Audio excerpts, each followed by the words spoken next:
क्रोध करने वाला खुद भी जलता है और दूसरों को भी जलाता है। तो चलिए आज की कहानी शुरू करते हैं।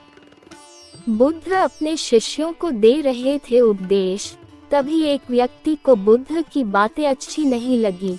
वो उठा और बुद्ध का अपमान कर दिया। बुरी बातों को बार बार याद करने से हमारी परेशानियां बढ़ती हैं, मन अशांत होता है।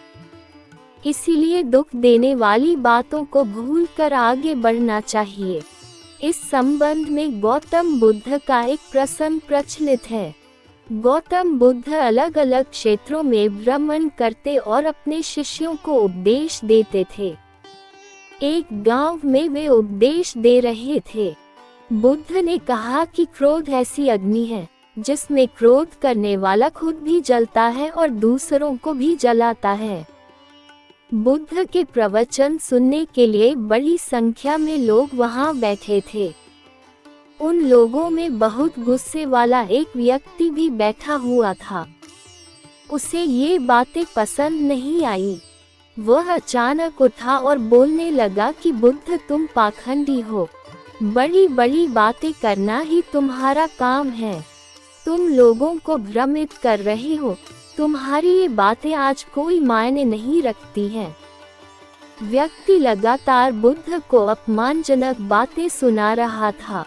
वहां बैठे सभी लोग ये देखकर हैरान थे कि बुद्ध ये सब शांति से सुन रहे थे, लेकिन कुछ बोल नहीं रहे थे। क्रोधी व्यक्ति बुद्ध को शांत देखकर और ज्यादा क्रोधित हो गया। वह बुद्ध के पास गया और उनके मुंह पर थूककर वहां से चला गया। घर पहुंचकर क्रोधी व्यक्ति का मन शांत हुआ तो उसे अपने किए पर बहुत पछतावा हुआ। वह बुद्ध से क्षमा मांगने पहुंचा, लेकिन उस गांव से बुद्ध पड़ोस के गांव के लिए निकल चुके थे। वह व्यक्ति बुद्ध को खोजते हुए दूसरे गांव में पहुंच गया। वहां व्यक्ति को जैसे ही बुद्ध दिखाई दिए, वह उनके चरणों में गिर गया और क्षमा मांगने लगा।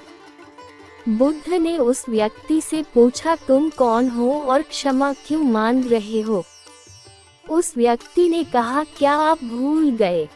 मैंने कल आपके साथ बुरा व्यवहार किया था, आपका अपमान किया था। बुद्ध ने कहा, बीता हुआ कल मैं वहीं छोड़ आया हूँ और तुम अभी भी वहीं रुके हुए हो।